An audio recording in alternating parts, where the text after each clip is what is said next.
yang udah periksa atau yang kalau yang masih yang punya kemampuan nggak apa-apa, kalau masih yang agak slow bisa duduk, kita sharing-sharing ilmu sedikit. Oke, jadi hari ini kita akan sharing ilmu tentang pencegahan kanker payudara dan kanker leher rahim atau kanker serviks.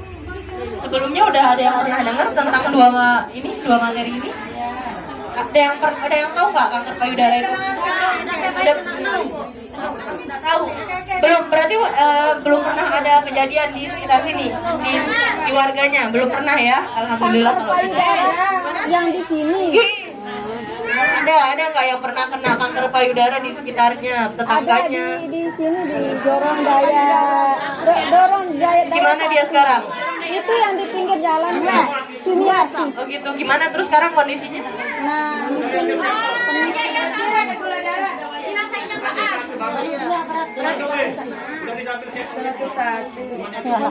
Nasib berarti. Nah, kenapa kita ada sharing ini untuk apa ya, menjaga kita sendiri gitu, biar kita tuh sadar, biar kalau misal pun ada sel kanker itu tuh kita bisa deteksi dini gitu, lebih cepat, lebih baik kita untuk tahu kan, jadi penanganannya bisa lebih cepat gitu, lebih baik mencegah bukan daripada mengobati. Nah ini makanya di sini kita melakukan penyuluhan ini. Oke. Hari ini kita akan membahas tentang pencegahan kanker payudara dan kanker leher rahim. Apa itu kanker payudara dan kanker leher rahim? Di mana letak rahim itu udah tahu semua lah ya.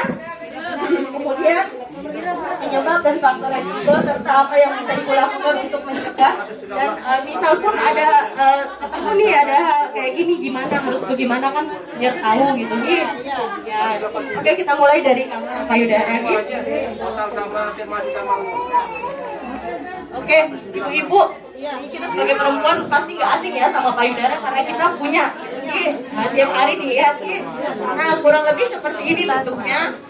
Ini dari anak-anak, kemudian remaja, dewasa, dan orang tua seperti ini. Mungkin kalau dari penampakannya jelas berbeda nih. Dari remaja, kemudian yang sudah menikah dan menyusui, itu beda bentuknya gitu nih. Oke.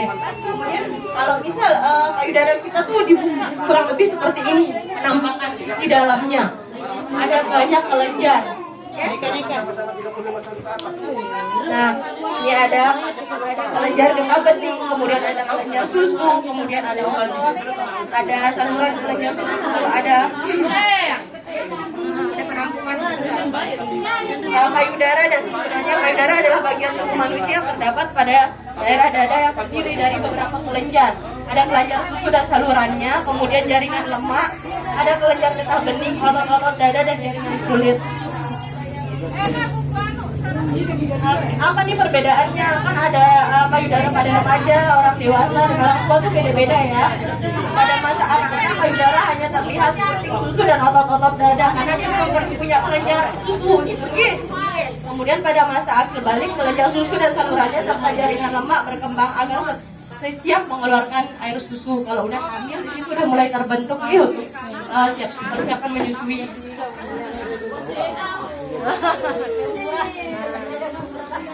Nah, kemudian apa itu kanker payudara? Nah, bisa dilihat di sini nih contohnya. Penyakit kanker payudara adalah penyakit tumor ganas di seluruh jaringan payudara kecuali jaringan kulit payudara yang dapat menyebar ke organ-organ yang lain dan menyebabkan kematian. Ada gambar dapat dilihat perbedaan payudara yang normal dan yang terkena kanker payudara. Kurang lebih seperti ini, jadi dia ada masanya, tidak langsung gitu. Jadi kita belajar untuk deteksi dini gitu. Ya, biar enggak nanti malah nggak sadar, tahu-tahunya udah parah gitu, guys.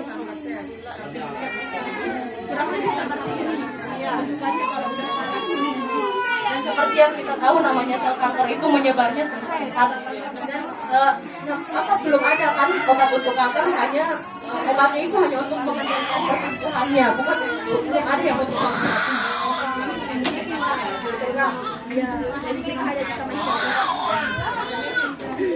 Nah, bagaimana cara deteksi dini kanker payudara? Iya, di sini untuk deteksi dininya bisa kita lakukan sendiri di rumah. Ibu-ibu bisa lakukan sendiri di rumah, itu namanya sadari atau periksa payudara sendiri.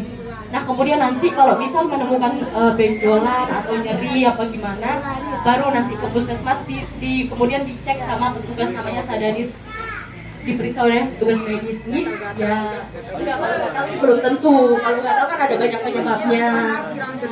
Ya enggak mesti.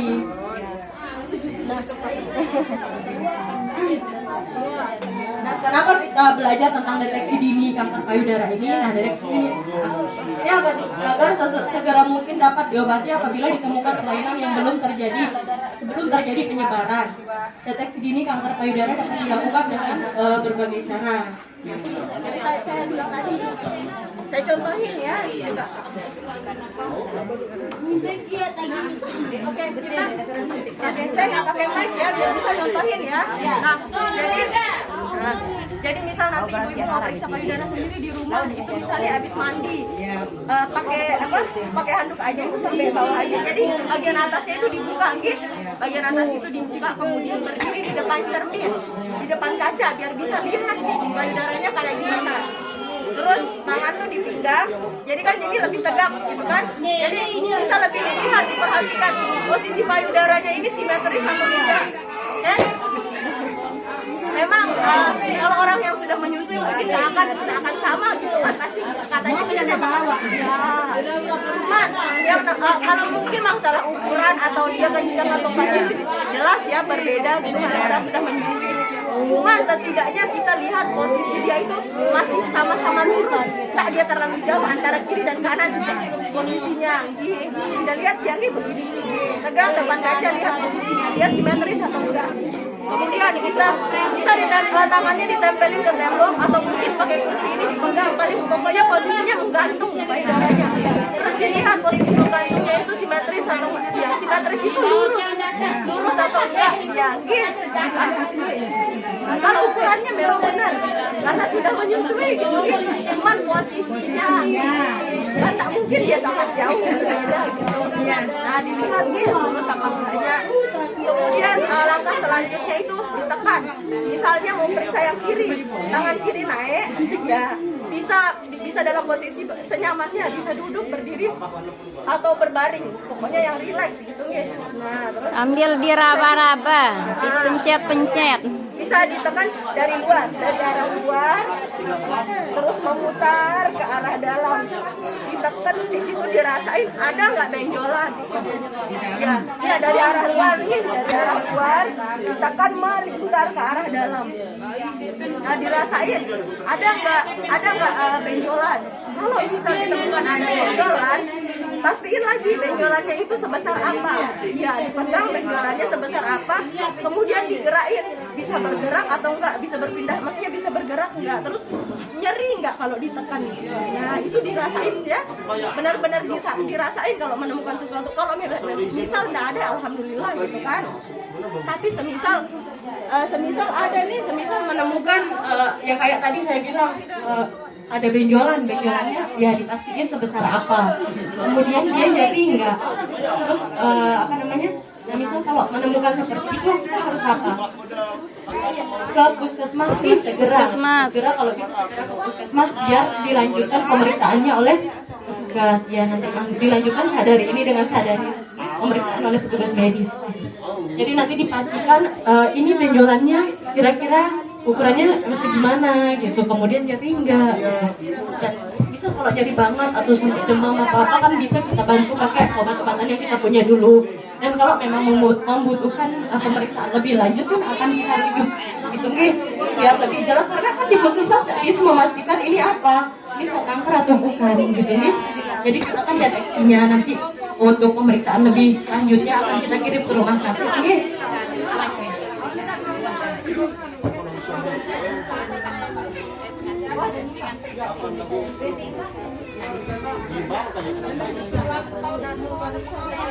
Dari sejauh ini tentang kanker payudara, ada yang mau ditanyain sebelum kita pindah ke kanker leher rahim?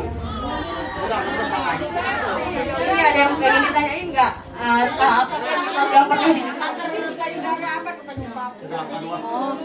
Oh iya benar, ini kanker payudara itu ada banyak penyebabnya. Sebenarnya nggak ada yang pasti banget, cuman yang Mungkin karena makanan juga ya. mempengaruhi gitu ya, faktor keturunan. Nggak mesti orang yang punya faktor keturunan itu pasti 100% akan kena, enggak. Hanya dia lebih beresiko daripada orang yang tidak punya riwayat keturunan di keluarganya. Nggak, Tapi faktor- kembali lagi di sini pola hidup sangat Ya. berpengaruh. Faktor makanan. Benar, makanan sangat berpengaruh karena seperti yang kita tahu di zaman sekarang kan apa-apa pun serba cepat ya, makanan instan yang berpengawet gitu-gitu itu juga sangat berpengaruh. Jadi kalau bisa lebih baik dan lebih sehat kita masak sendiri. Makanan yang Sekali nggak berwarna-warna. apa-apa. Sesekali nggak apa-apa, tapi jangan setiap hari gitu. Olahraga ibu-ibu, mana-mana berjalan-jalan atau gimana, aktivitas fisik itu penting. Ya benar. Olahraga ringan, ini ya, tapi ibu-ibu nyapu di rumah bersih-bersih itu juga udah aktivitas. Ibu-ibu yang di dapur. Ya benar. Kan ada juga kan senamnya ibu-ibu itu senam lansia yang di Bartorong. Di sini juga ada ya ibu-ibu. Ada dia senamnya? Senam lansia. Oh iya. Ya di Jorong Daya 1 sama Bartorong lokasinya. Ada dia? Ini aja yang masih. Nah, Iya. kalau memang pada mau diadakan aja, nggak apa-apa kan? Mungkin kegiatannya udah Iya. kurang gitu kan, habis bersih-bersih apa, terus nggak ada kerjaan bisa kan senam-senam bareng-bareng. Kader. Senam ke? Ada lagi yang mau ditanyain sebelum kita lanjut? Kanker rahim. Ya, nanti kita lanjut ya. Ini kita bahasnya tentang gastro, kesehatan dan reproduksi perempuan, payudara sama leher rahim atau serviks. Serviks. Kita lanjut ya ke kanker leher rahim. Gimana? Kenapa kebanyakan yang sekarang itu sudah lansia baru mengidap payudara itu? Iya benar. Ya karena sudah Apa ya? kelebihan. Perlu ditelusuri lagi, Iya. ya. Telusuri lagi riwayat keluarganya. Ada enggak dari keluarga aja, entah itu kakek neneknya atau paman bibinya. Kemudian ada dari pola hidup yang dia jalani. Ya, termasuk juga pola hidup yang dia jalani. Ya selama mungkin terlalu banyak zat aditif. Ya, ada ya yang punya faktor keturunan itu jauh lebih beresiko daripada yang tidak yang tidak punya faktor keturunan. Kemungkinannya itu lebih besar. Jadi coba ditelusuri kemudian maksudnya pola hidup yang dia jalani selama ini seperti apa. Itu juga untuk penyebab pasti sih kita nggak tahu gitu ya, karena dia nggak kayak kalau kanker leher rahim itu jelas virusnya tuh jelas, kalau yang kanker payudara ini nggak jelas. Jadi memang harus dilihat lagi seperti apa gitu ya. Oke, kita lanjut ya. Kita lanjut ke kanker leher rahim. Oke, apa itu kanker leher rahim? Leher rahim merupakan bagian terendah dari rahim yang menonjol ke puncak liang senggama tepat yang ini, yang bagian luarnya. Oke, ya. Jadi kita perempuan normalnya kan punya rahim ya. Ini kalau dibuka kurang lebih penampakan rahim kita itu seperti ini. Bisa dilihat? Ya. Ini kita punya 2 indung telur. Di sini. Ya, indung telur kita punya 2 di sini. Yang bikin kita menstruasi setiap bulan. Kemudian ini leher rahim itu mulutnya, ujungnya.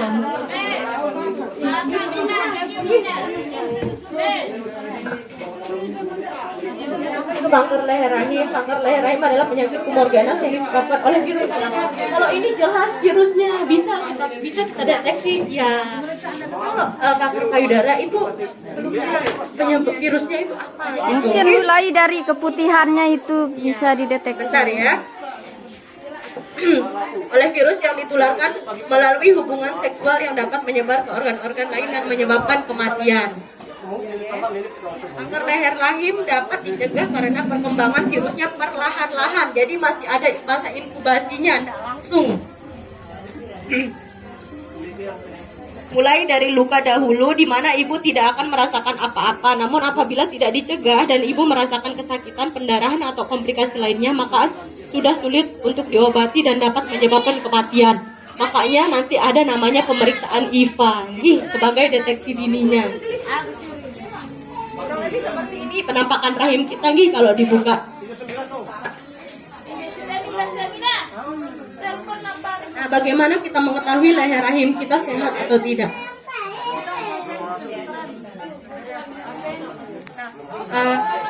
Sebenarnya ciri-cirinya cukup gampang sih kalau tanpa diperiksa ya. Salah satunya itu keputihan. Ada yang sering keputihan nggak? Rata-rata perempuan tuh pasti mengalami keputihan. Cuma perlu dilihat lagi keputihan yang normal atau udah nggak normal gitu. Gimana tuh keputihan yang normal sama yang nggak normal? Ada yang tahu? Putih biasa-biasa aja. Terus enggak berbau. Ya benar. Kalau keputihan yang normal itu dia bening, tidak gatal dan tidak berbau. Oke? Kalau dia sudah warnanya kekuningan apalagi kehijauan, kemudian dia gatal dan berbau, itu sudah tidak sehat. Itu udah nggak normal itu udah butuh pengobatan. Oke? Perlu dilihat lagi itu penyebabnya virus apa jamur gitu makanya pentingnya menjaga organ reproduksi.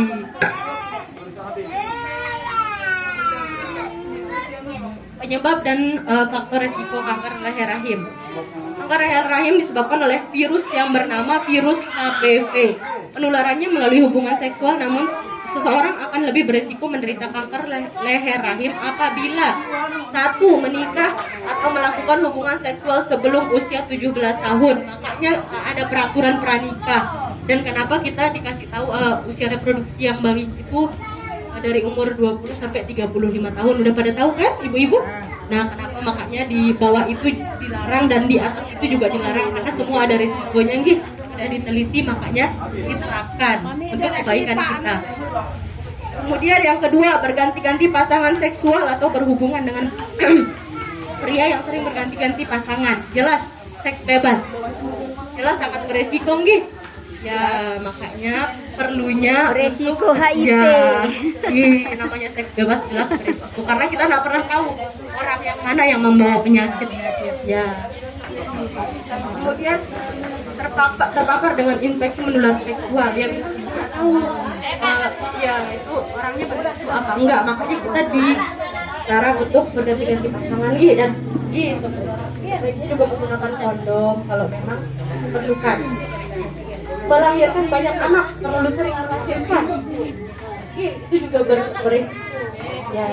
Kemudian perokok, baik aktif maupun pasif. Nah, jadi sebaiknya memang enggak perempuan ini disebutnya perokok pasif yang menghirup asap rokok ya. Kalau bisa mending menjauh aja, karena kalau melarang kan akan susah ya, lebih baik kita yang menjauh. Kemudian mempunyai saudara perempuan atau ibu yang menderita kanker, maksudnya itu kayak faktor keturunan, itu tetap ya, orang yang memiliki faktor keturunan itu jelas lebih punya resiko daripada yang nggak ada di keluarganya.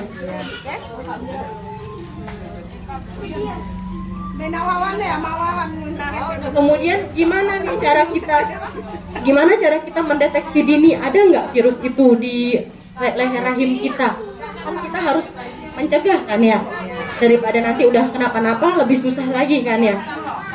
Nah, deteksi dini kanker leher rahim, setiap perempuan yang telah melakukan hubungan seksual khususnya yang berumur 30-50 tahun sebaiknya menjalani deteksi dini kanker leher rahim yang dapat dilakukan dengan cara tes IVA.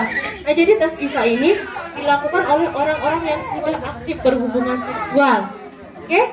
Nah, jadi kalau sudah aktif berhubungan seksual sebaiknya melakukan pemeriksaan IVA secara rutin untuk memastikan kesehatan kita sendiri gitu. Nah, itu tes IVA. Tes IVA itu inspeksi visual dengan asam asetat. Jadi itu tuh nggak ribet-ribet gimana dan nggak lama, sangat gampang. Cuman mungkin posisinya yang kurang nyaman karena posisinya seperti akan melahirkan itu. Jadi kakinya dibuka, ya kemudian dipasang alat spekulum atau cocok bebek itu. Tahu sih kan? Nah, itu dibuka. Ya benar, posisinya kayak pasang IUD.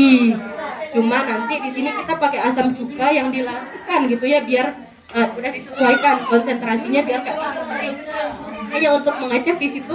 Jadi nanti ibu naik seperti mau pasang IUD itu, dibuka, kemudian udah di situ cuman diusap aja mau servisnya itu, leher rahimnya itu dengan asam itu, kemudian ditunggu cuman 1 menit. Nah di situ habis itu kita lihat apakah dia bereaksi atau tidak. Kalau dia nggak ada perubahan warna atau apapun berarti alhamdulillah bagus, tidak ada virusnya insya Allah ya. Tapi kalau misal dia bereaksi di situ timbul kayak bercak-bercak putih, nah, berarti kemungkinan di situ ada virusnya. Gimana kalau misal pemeriksaannya positif? Kalau negatif kan udah ya alhamdulillah, nanti dilakukan pemeriksaan lagi 3 tahun lagi gitu ya. Nggak harus sering-sering kok itu. Cuman yang memang harus dipantau kalau yang hasilnya positif. Nah kalau bisa hasilnya positif terus gimana? Kita harus gimana? Nggak perlu. Nah nggak perlu ini ya, jangan perlu. Pertama yang perlu diingat, ibu-ibu nggak perlu khawatir tentang kerahasiaannya. Nomor 1 itu, karena kerahasiaannya dijamin, dijaga sama petugas. Itu cuman yang akan mengetahui hasilnya ibu dan petugas. Jadi nggak perlu takut nih, malu mau periksa, takut nanti kalau positif nanti orang-orang tahu gitu. Nggak perlu gitu, nggak perlu dipikirin sampai begitu karena dijaga kerahasiaan hasilnya sama petugas. Kedua, kalau misal positif, gimana nih? Nggak perlu khawatir juga. Sekarang alhamdulillahnya sudah ada solusinya, sudah ada pengobatannya. Nah, jadi caranya adalah penanganannya dengan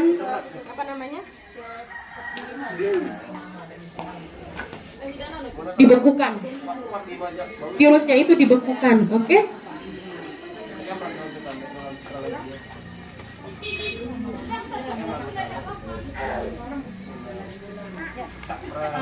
Alatnya itu belum banyak di Lombok Timur ini, bahkan rumah sakit aja belum punya. Jadi itu cuma ada 3 di Lombok Timur, di Sembalun, Terara, sama di daerah selatan sana, di mana namanya? Dan ini kemana gitu. Nah itu baru ada 3 doang, oke? Nah, jadi itu nggak sakit juga. Jadi sistem kerjanya itu nanti kayak gas, tapi dia dingin banget. Jadi dia itu digunakan untuk membekukan virus itu.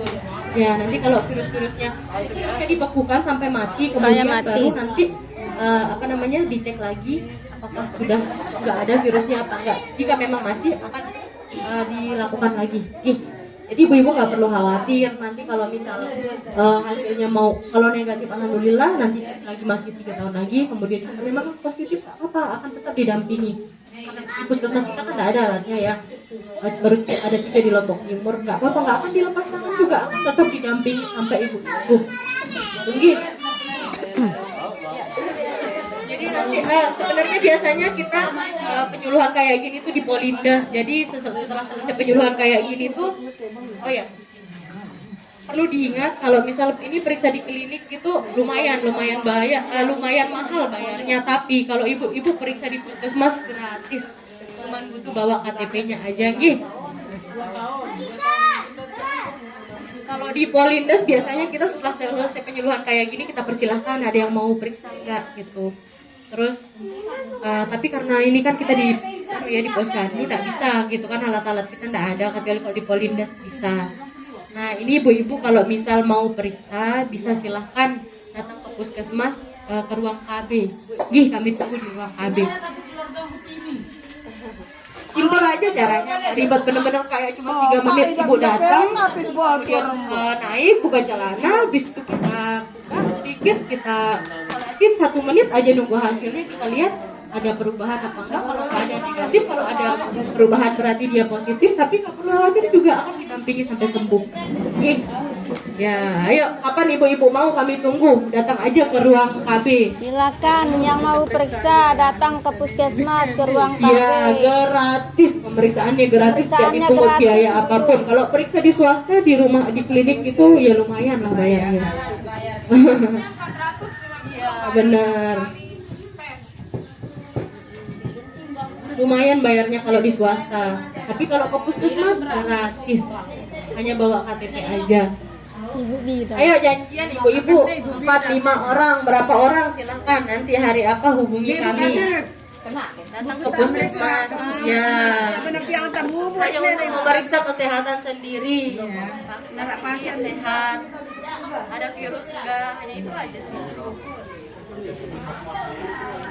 Gimana? Ada yang mau ditanyain nggak sejauh ini tentang kanker leher rahim?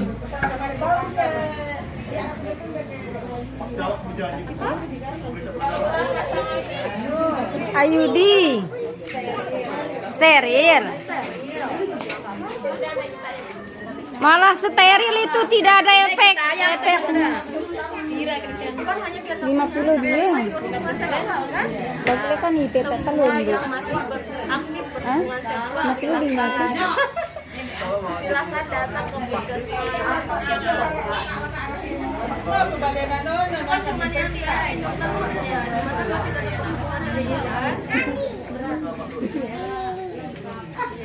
nanti tenang aja kalau intinya kerahasiaannya jelas aman, dijamin sama petugas yang hanya ibu dan petugas.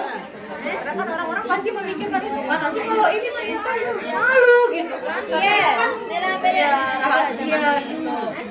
Kalau positif tenang, udah ada cryoterapi, yaitu yang membekukan virus itu. Jadi alhamdulillah tidak ada solusinya.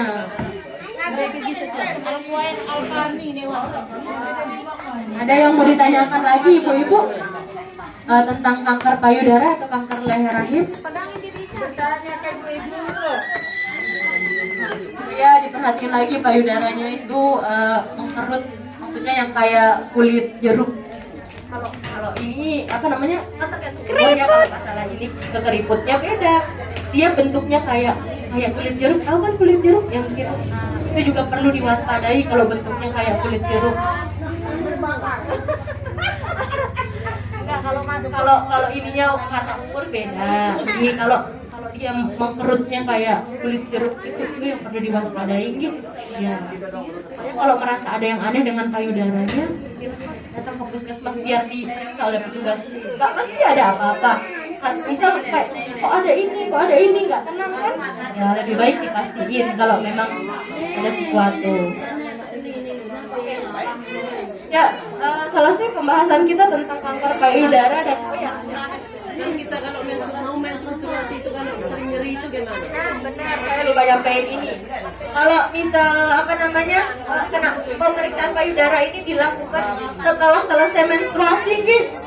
Nah, setelah selesai menstruasi, karena apa? Karena kalau udah mau menstruasi itu kan nyeri ya, biar nggak salah paham. Ini kok nyeri? Ternyata cuma nyeri mau menstruasi.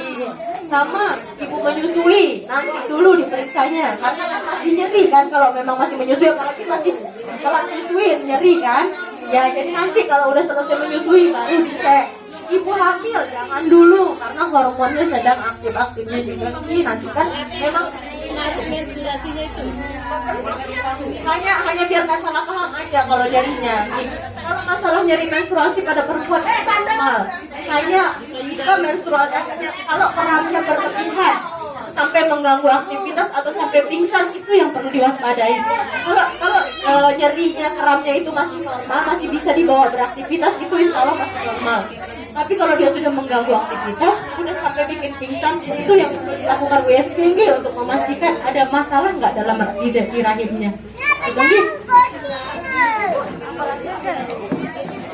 aja sih itu tadi kalau bisa diperiksanya setelah menstruasi biar nggak salah paham, ini nyeri payudaranya bukan karena menstruasi. Ada lagi yang mau ditanyain ibu-ibu? Ada mana tahu ada mitos-mitos yang pernah didengar tentang kanker payudara, kanker leher rahim. Inilah. BH yang basah itu apa bisa itu? Jelas itu nggak sehat sih ya. Bahkan untuk sebaiknya kalau tidur jangan pakai BH, lebih sehat. Ya, kita juga di rumah sendiri kan. Ya. Ya, karena peredaran-darahnya juga jadi. Bila perlu jangan pakai CD juga. Ya, nanti kalau mau keluar aja baru. Nah, memang jauh lebih sehat kalau tidur nggak usah pakai BH. Jadi kalau udah mau keluar tuh mau beraktivitas baru silakan. BH yang sehat juga pakai yang lembut, jangan yang keras. Benar, yang nyerap keringat. Celana dalam pun sama. Yang bahan katun, yang menyerap keringat, jangan yang yang agak yang licin-licin itu kan nggak nyerap keringat gitu.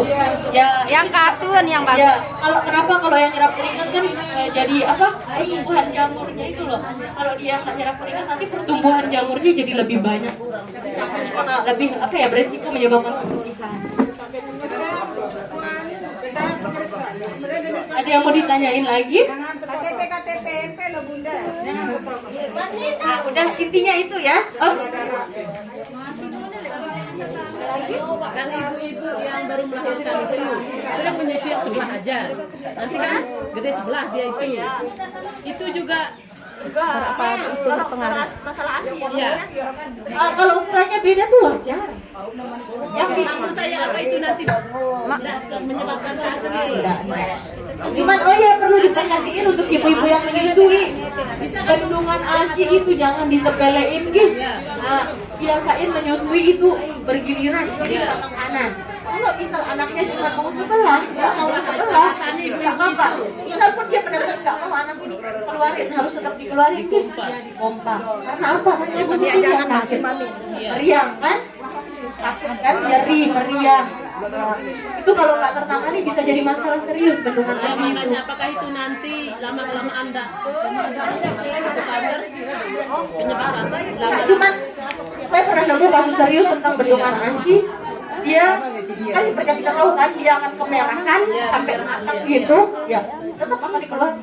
Nanti dia akan berubah jadi nanas. Ya, karena saya nemu waktu praktek dulu dia sampai harus dibolongin, di incisi dibolongin untuk dikeluarkan nanasnya. Ya, makanya mungkin terlihat sepele kan, hanya bendungan ASI itu, kalau tidak tertangani segera bisa jadi masalah serius. Ya. Ayo ibu-ibu janjian berapa orang, silahkan datang ke puskesmas untuk pemeriksaan IPA gitu. Gratis, cuma perlu bawa KTP. Hanya untuk mengecek, memastikan diri sendiri sehat, nggak ada virus itu, gitu gitu.